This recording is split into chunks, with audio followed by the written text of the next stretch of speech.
Son las 4 de la tarde del 7 de mayo de 1972. Merian Pes y Anita Luchesa hacen autostop desde la ciudad de Berkeley hasta la Universidad de Stanford.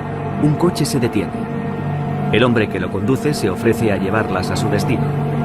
Las dos estudiantes suben al Ford Galaxy. Nunca se las vuelve a ver con vida.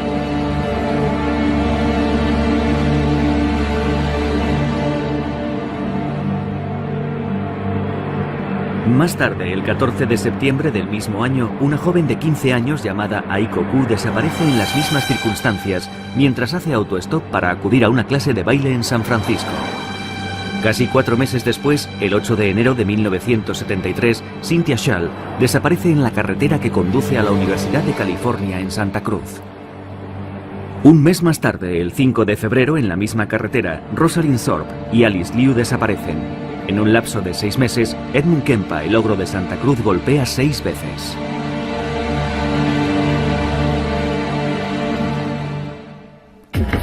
Stefan Bourgois es uno de los especialistas en asesinos en serie más reconocidos mundialmente.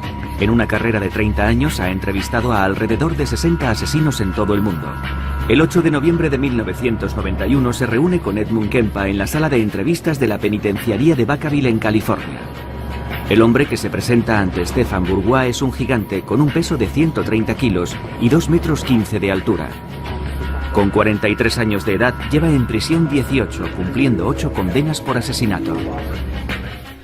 Sobre todo con las primeras 2 chicas que asesiné. Cuando maté a la primera me encontraba en estado de shock. Lo hice todo al revés, considerando que mi objetivo era que no me pillasen. Fui torpe. Cuando metí el cuerpo en el maletero tenía las manos llenas de sangre y me dije, Dios mío, lo he hecho, no me lo puedo creer, lo he hecho. Ahora tengo que matar a la otra.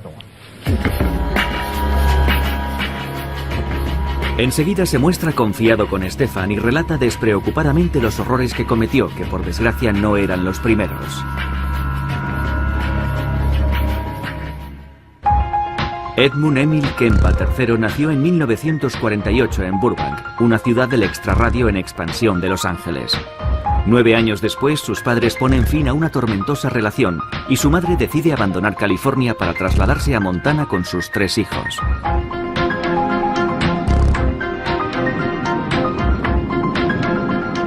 Helena, la capital del estado, es en aquel entonces una pequeña localidad escondida en medio de las montañas. La familia Kempa se muda a una modesta vivienda cerca del lago que linda con la localidad. El joven Ed, que tiene 2 hermanas, es el segundo hijo de la familia. Su experiencia en la casa pronto se convierte en un auténtico calvario.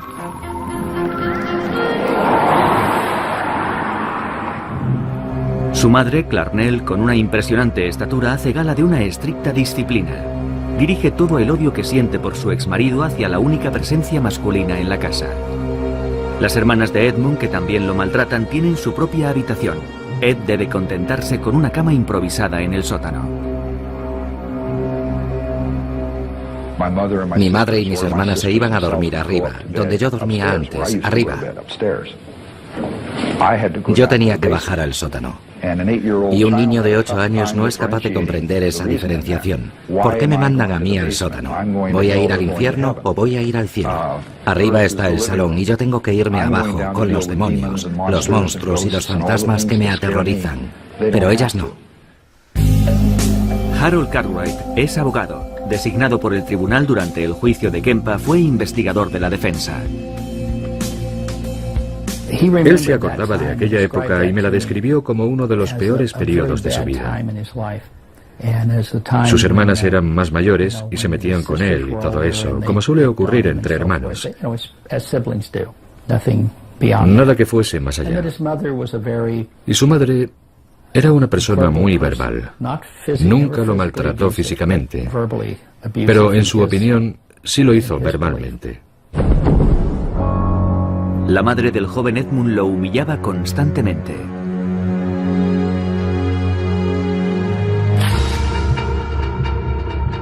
Es en esa época cuando tiene lugar un episodio en la infancia de Kempa que los especialistas analizarán más tarde. Yo tenía una pistola de juguete. Era toda metálica. del calibre 5,5. Era una pistola muy elegante, la había comprado en Nueva York. Estuve allí un verano en casa de mi primo, y cuando volví, mi hermana estaba celosa, mi hermana mayor. Odiaba aquella pistola porque se interpuso entre nosotros dos. Era algo que yo tenía y ella no. Aquel viaje a ella le habría gustado hacerlo, pero no lo hizo, lo hice yo. Poco después de regresar del viaje empezó a discutir conmigo por una absoluta nimiedad. Se puso furiosa, cogió la pistola y yo le dije, no la tires. Y me la lanzó a mí, con mucha fuerza. Golpeó el suelo y mi dedo. Y me hizo mucho daño. Pero la pistola se rompió, el mecanismo interior. Ya no volvió a funcionar. Así que me fui a su habitación, cogí una muñeca Barbie, una muñeca muy bonita que tenía, la muñeca Barbie. Todas las niñas tienen una, ¿verdad? Tenía unas tijeras, una máquina de coser. Cogí las tijeras, le arranqué la cabeza a la muñeca y me dije, volverá a colocársela de nuevo. Es como si no le hubiese hecho nada. Así que cogí las tijeras y le corté las manos y le dije, toma, ahora tú tienes un juguete roto y yo tengo otro juguete roto. Aquella fue mi respuesta. Solía entretenerse con juegos muy morbosos con sus hermanas. Jugaba con sus hermanas a la silla eléctrica, atándolas a un sillón, o al juego de la cámara de gas.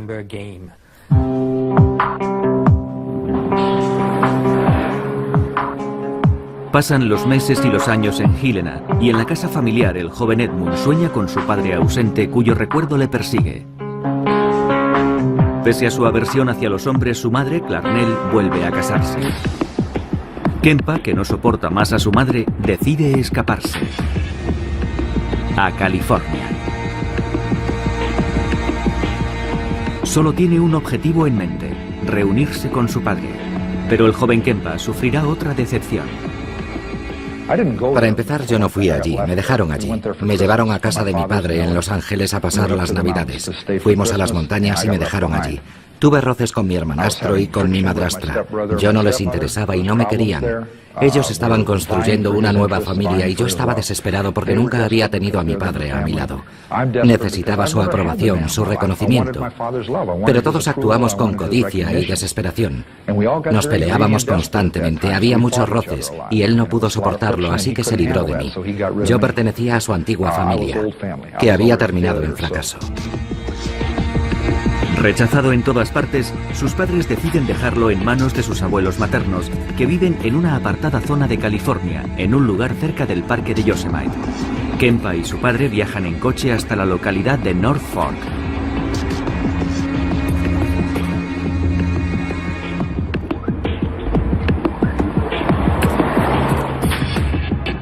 Es en esta casa donde Edmund Kempa permanecerá varios meses y cometerá por primera vez un acto irreparable. En la época en que cometió el crimen, Richard Verbrugge era inspector de policía especializado en casos criminales. Años después formará parte de la brigada policial que detiene a Kempa. Su abuela era una mujer muy fuerte, se había enfadado mucho con su madre. Perdón, con su abuela, porque ella realizaba tareas que Edmund consideraba que debería hacer él, mientras que a él le asignaban trabajos, en su opinión, más propios de una mujer. Nunca me dejaba salir por mi cuenta, nunca me dejaba salir de la propiedad. Empecé a desarrollar fantasías contra ella, la idea de asesinarla. Ya en aquella época tenía fantasías de decapitación, esas fantasías ya estaban en mi cabeza. Así que un día mató a su abuela, y cuando el abuelo regresó, sabía que tendría problemas por lo que había hecho, así que mató también a su abuelo. Tras matar a sus abuelos, Ed Kempa llama a su madre para contarle lo que ha hecho. Al no haber cumplido aún los 15 años, y por tanto siendo menor, Kempa no es encarcelado, sino internado en el Hospital Psiquiátrico de Atascadero, California, el 6 de diciembre de 1964, donde permanece durante más de 5 años. Entonces, ni los médicos ni las autoridades detectan ningún signo que indique que se trata de un asesino que terminará reincidiendo más tarde o más temprano. La personalidad de Kempa es analizada, pero los psiquiatras se equivocan en sus estimaciones, diagnosticándole esquizofrenia paranoide.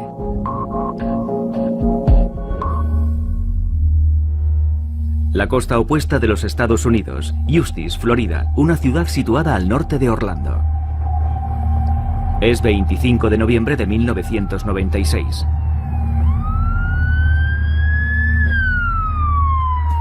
Son las 11:45 cuando este hombre responde a una llamada en la que le comunican que se ha cometido un doble homicidio en una casa situada a varios kilómetros de la ciudad. Jeff Taylor es ayudante del sheriff en la época.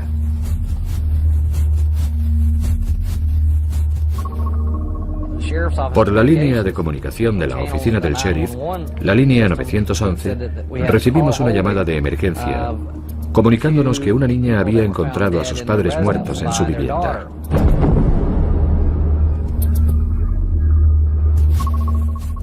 Cuando entra en la habitación, Jeff Taylor encuentra los cuerpos de Richard Wendorf, de 49 años de edad, y de su mujer, Ruth, de 53 años. Comprueba que los dos han sido salvajemente asesinados. Sus rostros están totalmente desfigurados. 3 días después, el Día de Acción de Gracias, el 28 de noviembre, un joven de 16 años, Roderick Jackson Ferrell, es detenido en Baton Rouge, Luisiana, e interrogado al día siguiente por la policía.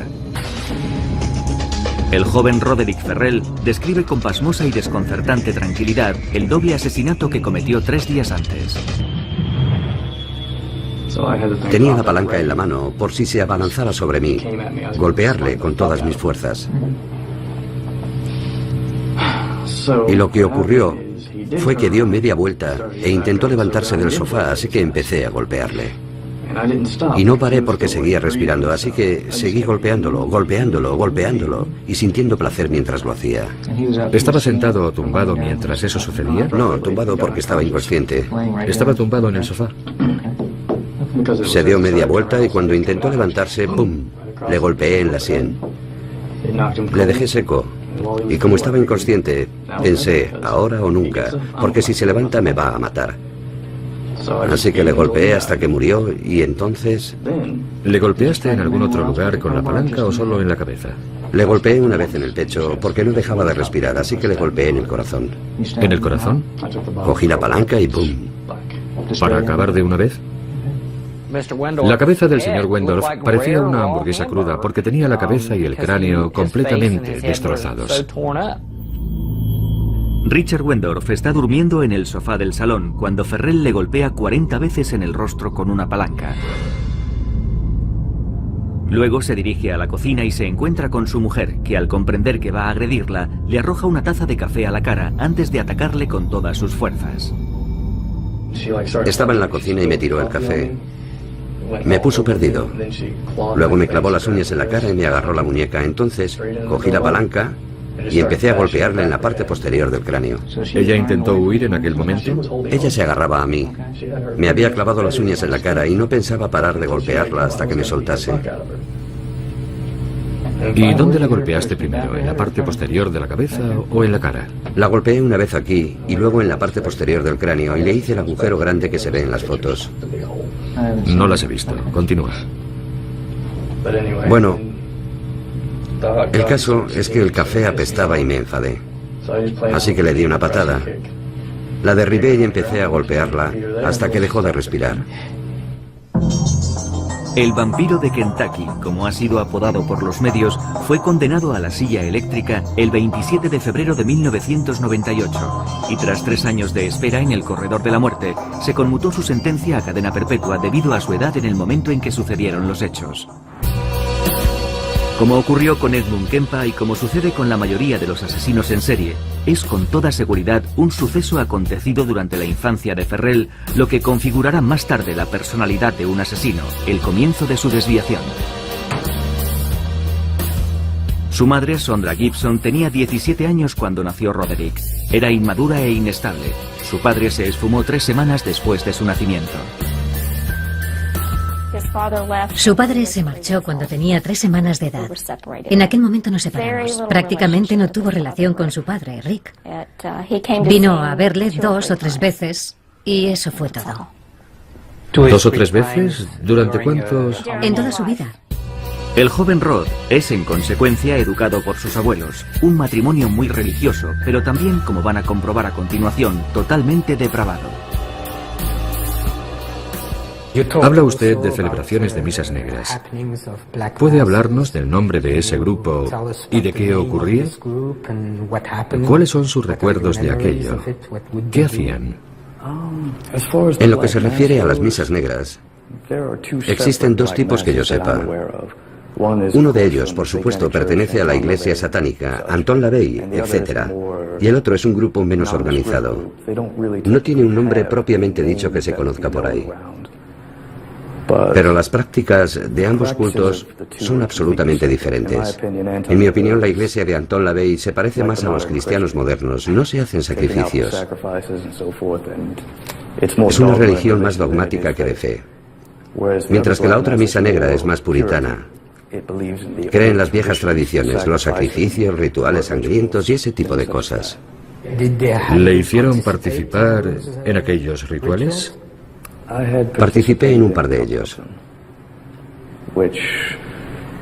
en los que básicamente se celebró lo que ellos llaman el ritual del guardián, al que llevan a los niños o niñas pequeños y les hacen participar en complicados rituales arcanos, o cantos, mantras y cosas por el estilo, así como sacrificios de sangre que representan la concepción, que es la sangre de Cristo, etc., con el objeto de educarlos, creándoles un vínculo muy fuerte con el grupo, para que cuando maduren se conviertan en guardianes de ese grupo. Y yo fui al menos a 2 rituales de esos. ¿Y qué edad tenía entonces? Debía tener 6 años. 6. No solo introducen a Ferrell en rituales ocultistas, también le obligan a enfrentarse literalmente al horror. Es violado en 2 ocasiones por uno de los miembros de la secta. El joven Ferrell pasa su adolescencia entre Eustis, en Florida, y Kentucky, el estado donde nació. Es en ese periodo donde su comportamiento empeora. Introduce a sus compañeros de instituto en el vampirismo con el fin de dominarlos y manipularlos. Empieza a desarrollar también toda suerte de técnicas para dominar a las personas que se encuentran en su entorno más cercano. ¿Cómo se las arregló para tener una influencia tan grande en su grupo? Básicamente, me encantaba la psicología. Solía ir a la biblioteca de la universidad a estudiar psicología. A veces asistía a las conferencias que se daban allí. Intentaba comprender mejor la mente humana. He empleado diferentes técnicas que supongo podrían considerarse técnicas de lavado de cerebro o de alteración mental. Dietas bajas en proteínas, mantras, depravaciones sensoriales, cosas así. Mi principal objetivo era penetrar en su psique de forma que me viesen como una deidad. Ya nada pudo detener a Ferrell en su búsqueda de la dominación y la violencia hasta el día en que decidió asesinar al matrimonio Wendorf. El doble homicidio que confesó sin recibir ninguna presión durante los 2 interrogatorios llevados a cabo después de su detención los negó 12 años después ante Stefan Bourgois. Yo realmente no recuerdo haber tenido intención de ir a matar a nadie entonces. Solo quería robarle su coche. Y lo que recuerdo actualmente de aquello, la verdad es que está todo bastante difuso en mi memoria, porque han pasado muchos años. Estaba drogado. Durante el juicio quedó demostrado que Roderick Ferrell no se encontraba bajo la influencia de ninguna droga en el momento en que se produjeron los hechos. Hospital Psiquiátrico de Atascadero, California, 1969. Edmund Kempa, que asesinó a sus abuelos a la edad de 15 años y lleva encerrado en este centro más de 5, tiene ahora 21 años. Su estancia no está salpicada por ningún incidente en particular y parece haberse estabilizado. El 30 de junio de 1969 las autoridades deciden dejar a Kempa en libertad condicional. Los psiquiatras, no obstante, han detectado un problema grave en la relación entre Edmund y su madre. Los psiquiatras del hospital recomendaron que el contacto con su madre fuese limitado. No dijeron que no tuviese ningún tipo de contacto, pero sí recomendaron que el contacto fuese mínimo. De modo que sí había algo en su personalidad que revelaba que existía un problema con su madre. 3 meses más tarde, la Autoridad de la Juventud de California, que llevaba su caso, tomó una decisión contraria a la estimación de los psiquiatras que siguieron su tratamiento. Se le envió a vivir con su madre, que había regresado a California para trabajar en la universidad en Santa Cruz. El error tendría consecuencias fatales. Kempa cambiaba constantemente de trabajo y empezó también a frecuentar un bar en Santa Cruz, donde la policía local solía acudir por las noches a relajarse mientras tomaban una copa. Como todos los asesinos en serie, Kempa primero concebirá y posteriormente perfeccionará su modus operandi. En los 3 años que tarda en confeccionarlo, recoge a 300 autoestopistas con su coche entre Santa Cruz y San Francisco. Recogía gente con mi coche, era como un juego, y me di cuenta de que algunas personas no querían subir porque consideraban que no era seguro subir con un hombre joven y solo. Y me sentó mal porque yo no estaba haciendo nada malo. Así que decidí intentar cambiar aquella situación, hacer subir al coche a las personas que no querían y llevarlas a su destino, porque sabía que no iba a hacer nada malo. Y descubrí cómo revertir la situación. Todo depende de cómo miras. Si dices, Dios mío, están haciendo autostop, voy a acercarme a toda pastilla, no se meterán en tu coche porque te han visto babeando a una manzana de distancia. Pero si miras tu reloj y dices, caray, no sé si tengo tiempo, y paras, entonces piensan, es un hombre de negocios, vamos a entrar en el coche porque no hay ningún peligro. Así que yo me entretenía con aquel juego para conseguir que entrasen en mi coche. Pero entonces no quería matar a nadie, simplemente me divertía. Más tarde, cuando empecé a matar gente, lo utilizaba contra ellos. Un día, en mayo de 1972, el 7 de mayo exactamente, Kempa pasa a la acción. Aquel día, 2 estudiantes de 18 años, Merian Pes y Anita Luchesa, están haciendo autostop en la carretera que enlaza Berkeley con la Universidad de Stanford. Kempa utiliza todas sus habilidades para conseguir que entren en su coche. Pes no quería entrar en el coche. La otra chica, Anita Luchesa, no era autoestopista. La cuestión era quién se sentaba delante y quién detrás. Anita abrió la puerta y me preguntó a dónde iba. En el cartel que llevaban ponía Stanford, así que le dije, voy a Palo Alto, ¿puedo dejaros allí? Oh, genial. Entra en el coche, coge sus cosas y levanta el asiento para que pase su amiga, que estaba mirándome seria, dudando de si entrar o no. Enseguida me di cuenta de que la chica tenía claro que no quería entrar. Un adulto solo, un coche coupé de 2 puertas, de modo que el único sitio por donde salir era pasando por encima del asiento delantero. Así que esas eran todas las señales de aviso para no entrar a un coche con un hombre. En fin. Pero cuando me acerqué a ella se me ocurrió el truco del reloj.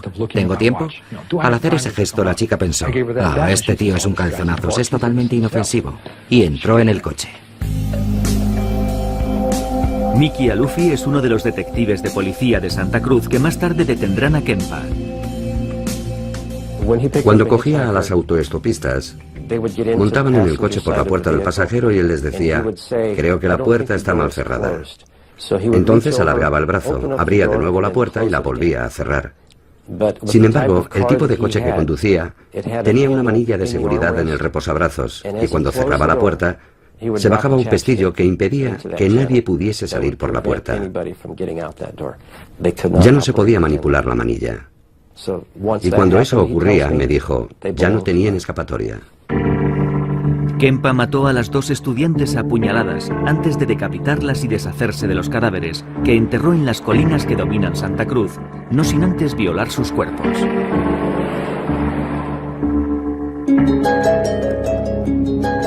Entre mayo del 72 y febrero del 73, Kempa se dedica a recorrer la carretera que une las ciudades de Santa Cruz y San Francisco. Mata a 4 estudiantes más utilizando el mismo modus operandi. Las recoge mientras hacen autostop, las decapita después de asesinarlas y viola sus cuerpos. Seguidamente las descuartiza y dispersa los restos con el propósito de despistar a la policía.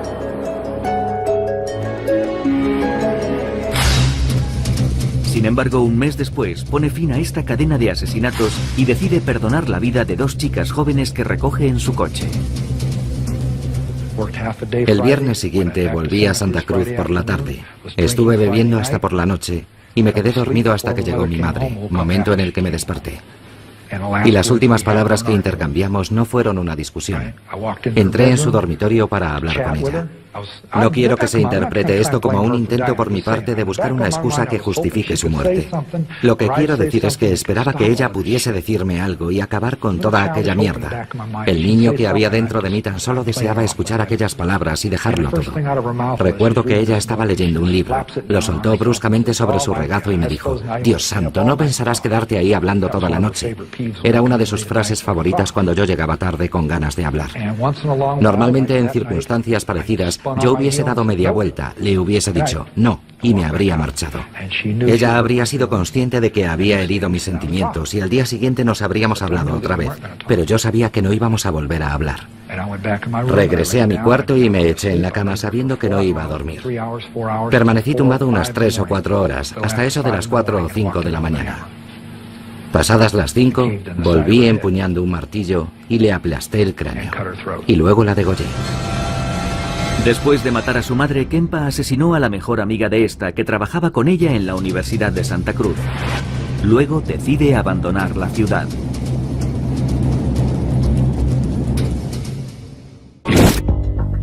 Es el peor asesino en serie al que he entrevistado. Te miraba a los ojos y sabías que quería matarte. Cuando sonreía, veías la muerte en sus ojos. Era una mezcla, una horrible mezcolanza de todo tipo de desviaciones. Era cruel e inhumano, un personaje frío y calculador.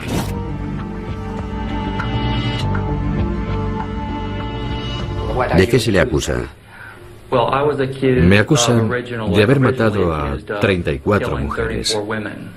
Pero nadie ha sido capaz de reunir esos 34 nombres, ni la justicia ni nadie más. Es una acusación falsa. ¿Y de qué le han reconocido culpable? Me han reconocido culpable de la muerte de 2 personas en Fort Pierce, aunque nadie me ha visto nunca en la escena del crimen. Jamás se ha establecido el menor vínculo entre las víctimas y yo, salvo el testimonio de la madre de una de ellas. Gerard Seifa fue condenado a cadena perpetua en 1973 por el asesinato de 2 mujeres jóvenes. Más adelante la policía le atribuirá 34 víctimas en total, pero se calcula que podría haber matado entre 80 y 110 personas.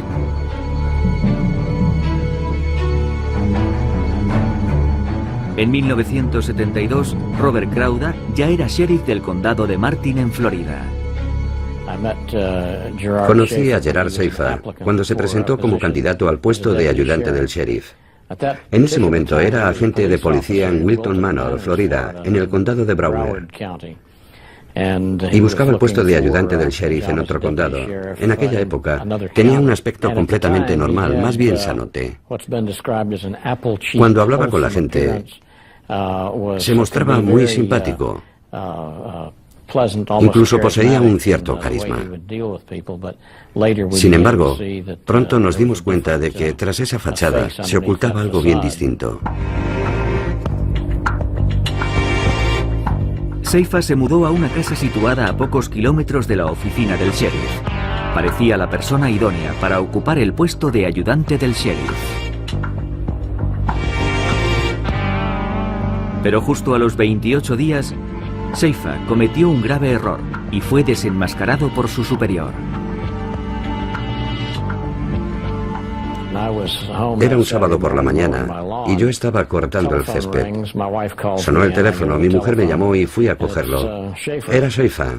Me dijo: vas a ponerte muy furioso conmigo, he hecho una solemne estupidez. Y yo le respondí: cuéntame qué ha pasado. Me dijo: ayer mientras estaba trabajando vi a 2 chicas, 2 adolescentes haciendo autostop. Me paré a hablar con ellas y traté de impresionarlas, diciéndoles lo peligroso que era que unas chicas tan jóvenes estuviesen haciendo autostop, los problemas en los que podían meterse y los percances que podían sucederles. Se echaron a reír y no me tomaron en serio, así que hoy me las he arreglado para encontrarme otra vez con ellas. Quería meterles el miedo en el cuerpo y convencerles del riesgo que corrían si no me hacían caso para evitarles problemas en el futuro. Y me dijo que las había llevado al bosque y que les había dicho que las iba a vender como esclavas. Y que para asustarlas, las había dejado allí un rato, pero que pensaba volver a soltarlas. Pero cuando había vuelto ya se habían marchado, se las habían arreglado para desatarse. Las dos jóvenes en cuestión se llaman Pamela Sue Wells y Nancy Helen Trotter. Ahora ya saben que han escapado de milagro de un asesino pervertido. Después de arrestar a Seifa, Robert Crowder quiso saber con detalle lo ocurrido y ordenó una reconstrucción de los hechos con las dos jóvenes.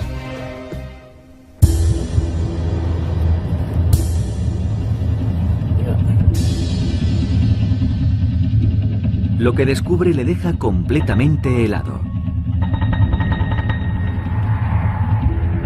Después de llevarlas a la espesura del bosque, a la salida del pueblo, Seifa decide amordazar a las dos jóvenes antes de maniatarles las extremidades, ponerles una cuerda alrededor del cuello y finalmente atarlas a un árbol. Acto seguido, Seifa les comenta que se va, que tiene que hacer un recado, pero que volverá a acabar el trabajo.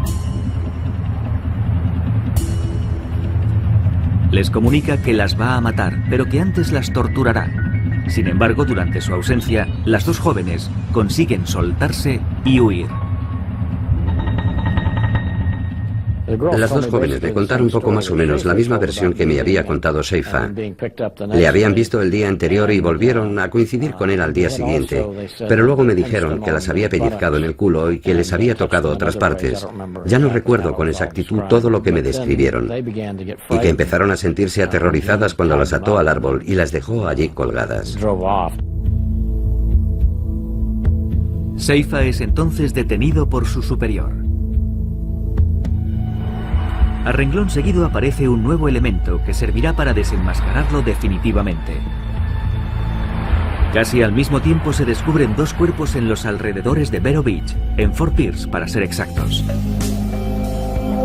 Robert Stone es el fiscal en el proceso que se abre contra Seifa en octubre de 1973.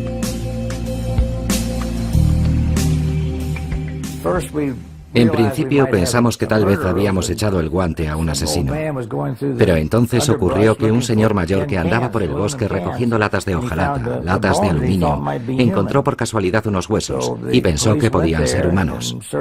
La policía fue allí, peinó el lugar y encontró los restos de dos personas, dos seres humanos. Encontraron las calaveras y dientes esparcidos. Casi al mismo tiempo, la madre de una chica cuya desaparición se había denunciado en septiembre del 72 se presentó en las oficinas del condado, en el departamento de tráfico, con un número de matrícula que había anotado, intentando averiguar a quién pertenecía. Y resultó que era la de Gerard Seifa, que ya estaba en prisión. Se procede entonces al registro del apartamento de Seifa y lo que los policías encuentran acaba de convencerles de su culpabilidad. Conservaba recuerdos de todas sus víctimas. Encontramos una caja llena de joyas y efectos personales de diferentes jóvenes desaparecidas en el condado de Broward, situado un poco más al sur. Entonces pensamos que probablemente había matado también a esas personas. Durante el registro, aparte de las joyas pertenecientes a sus víctimas, la policía halló fotos que el asesino había hecho antes y después de cometer los asesinatos. Al igual que en el caso de Pamela Wells y Nancy Trotter, Seifa utiliza el mismo modus operandi al secuestrar a Susan Place y a Georgia Jessup. Se lleva a la fuerza a las dos jóvenes hasta el bosque, cerca de las marismas que bordean el océano. Escoge un claro situado en el centro de las marismas, a unos cientos de metros de la carretera y al abrigo de cualquier posible testigo. Y allí las maniata y las ata a unos árboles. Las obligaba a beber alcohol y cuando ya estaban ebrias las fotografiaba. Sentía placer aterrorizándolas. Las suspendía del cabo de una cuerda y las hacía sufrir. Hacía todo lo que podía para humillarlas. Y después de matarlas, violaba sus cuerpos hasta que ya no podía más, porque empezaban a descomponerse. Y entonces las descuartizaba, masturbándose sobre sus restos. Durante el juicio, Seifa evita la pena de muerte, que en aquel entonces había sido suspendida en Florida, y es condenado a cadena perpetua. Más adelante, cuando ya está entre rejas, la justicia establecerá oficialmente su relación con otros 32 asesinatos cometidos en la región, gracias a las pruebas encontradas en su casa.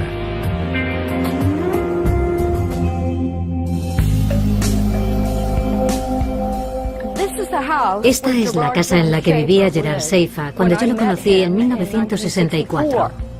Sondra London conoce bien a Gerard Seifa. Salió con él durante un año. Luego le pierde de vista y reanuda el contacto con él 10 años más tarde al enterarse de sus crímenes. Siempre contaba dos historias.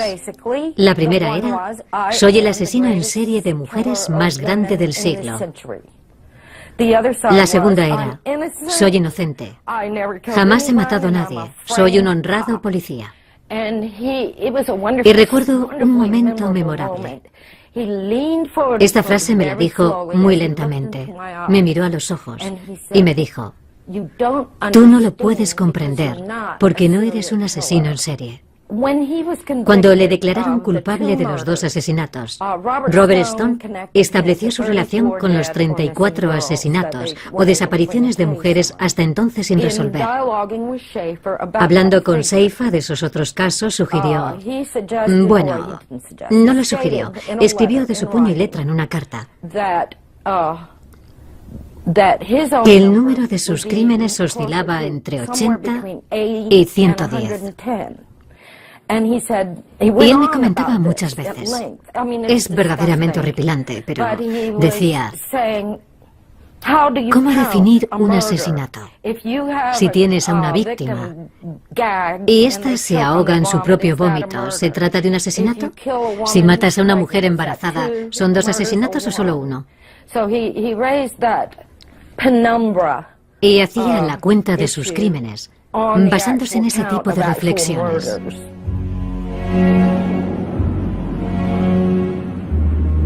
En los años 60, Seifa vive con sus padres en la estación balnearia de Fort Lauderdale, en Florida.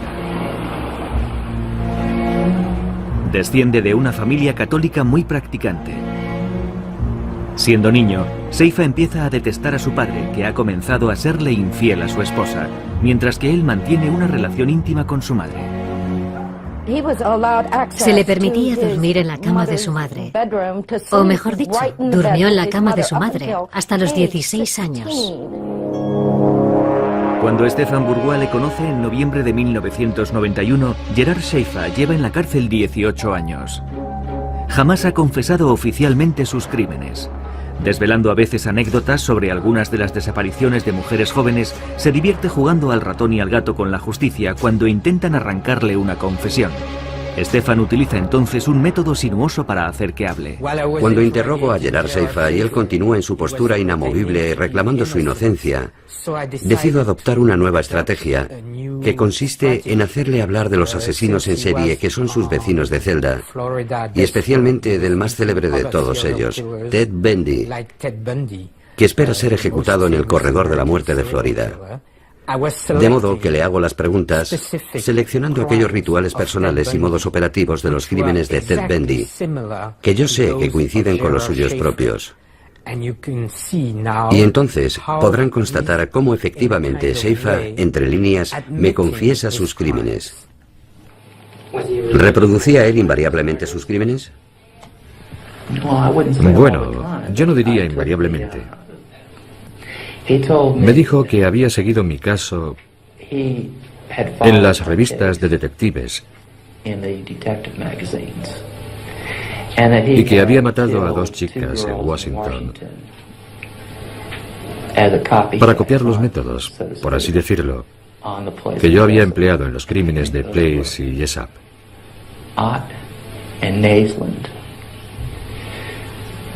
Creo que aquellas se llamaban Ott y Naisland. Me dijo que las había llevado por un camino forestal y las había estrangulado, que había violado sus cuerpos, que había vuelto y las había violado una vez más, y que las había decapitado, como una especie de homenaje. Y yo pensé, sois unos cabrones por escribir algo así. Mirad a este tipo, que ha leído y se ha creído todas vuestras estupideces, cuando yo no he admitido absolutamente nada. Y encima se vanagloria de ello. Bueno, no se estaban vanagloriando exactamente. En realidad era un homenaje. ¿Cuántas has matado en realidad, Gerard? Dicen que 34. ¿Son todas las que mataste o tienes algunas enterradas en tumbas privadas? Entonces le dije, Ted, soy el mejor. ¿Qué se le puede contestar a alguien así? ¿Qué puedes decirle? No podía darle una respuesta racional. Porque si le decías, Ted, son todo mentiras, él decía, no, lo sé. Y lo sabía. Porque él lo había vivido. Y yo no lo había vivido, excepto por lo que se había escrito de mí. Y él lo había hecho basándose en la información que había leído. Así que se había cargado a 36. Quería ser el mejor. Le obsesionaba que hubiesen dicho que yo había matado a 34. Pero tenía miedo de que hubiesen sido más de las que él sabía. De manera que estaba siempre intentando que yo le sacase de dudas diciendo, no, solo he matado a 34. Pero yo nunca se lo decía. Me había dado cuenta de que estaba completamente obsesionado por la cifra. Y yo, para pincharle, me volvía hacia él y le decía, soy el mejor, Ted. Van a electrocutarte y yo estaré aquí. Y seré el mejor, tal y como dicen. El número 1. El señor Stone tiene razón. El mejor de todos. Y tú no eres nadie. Eso le volvía loco. No es posible, decía. Entonces le enseñaba la portada del Palm Beach Post y le decía, lee esto. Soy una figura de culto. En primera página. De culto. Soy una figura de culto. No es posible. No puede ser. Aquello le corroía. Como todos los asesinos en serie, Gerard Seifa seleccionaba sistemáticamente a víctimas más débiles que él, mujeres jóvenes más fáciles de atrapar. El 3 de diciembre de 1995, Seifa es asesinado por otro recluso que le asesta 40 puñaladas.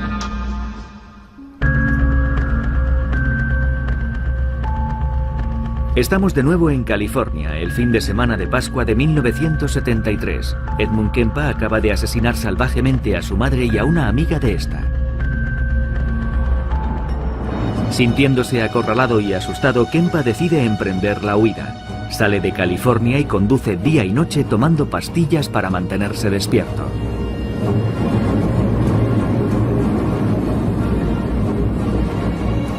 Tres días después llega a Pueblo, una población del estado de Colorado.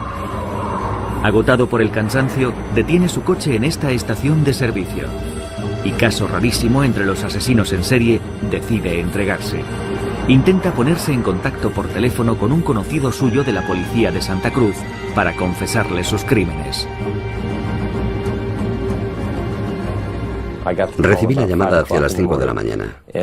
Me dijo que el señor Kempa había decidido entregarse y que llamaba desde una cabina situada en Pueblo, Colorado. Admitía haber matado a su madre y a otra mujer, además de todos los homicidios que estábamos investigando. Mickey Alufi y Richard Verbrugge viajan entonces a Pueblo para hacerse cargo de Kempa. Su declaración fue muy completa, muy pormenorizada. Lo confesó todo, se acordaba de todo. Sin embargo, no profundizamos demasiado en ese primer interrogatorio. Tan solo pretendíamos averiguar las personas que admitía haber matado, y eso es lo que hicimos básicamente. Nos habló de las distintas chicas a las que había matado, de la muerte de su madre y de la mejor amiga de esta. Kempa se muestra muy cooperativo y durante todo el viaje de vuelta, que dura 3 días, no deja de hablar. De vuelta en Santa Cruz, acepta incluso enseñar a los investigadores el lugar donde ha escondido los cuerpos de sus víctimas. Kempa se muestra igual de colaborador durante su proceso, que se inicia el 25 de octubre de 1973, siendo extremadamente prolífico incluso en los detalles más duros, sin que su voz transmita la más mínima emoción. Edmund Emil Kempa se mostró muy colaborador con la policía respecto a sus crímenes, y fue uno de los primeros casos en los que un asesino reincidente fue sometido a estudio por parte del FBI con objeto de poner a punto técnicas de perfil que permitiesen detectar a ese tipo de criminales en los Estados Unidos. Pero después de 35 años pasados entre rejas, una pregunta permanece en el aire, válida para todos los otros casos de asesinos en serie. ¿Ed Kempa podría volver a matar? Cuando alguien ha hecho el tipo de cosas que Ed Kempa hizo a personas inocentes, personas a las que no conocía, a las que no había visto jamás, simplemente extraños que se cruzaron en su vida, no se puede dejar que una persona así salga de la cárcel. Porque no se puede en absoluto correr el riesgo de que lo que se produjo una vez pueda volver a suceder. Así que no. Yo no quiero volver a ver a Kempa en la sociedad pese a haber participado en su defensa. Un día se presentará ante la comisión de valoración y dirá: sí, pienso que estoy preparado para la libertad condicional. Yo rezo para que nadie se la conceda.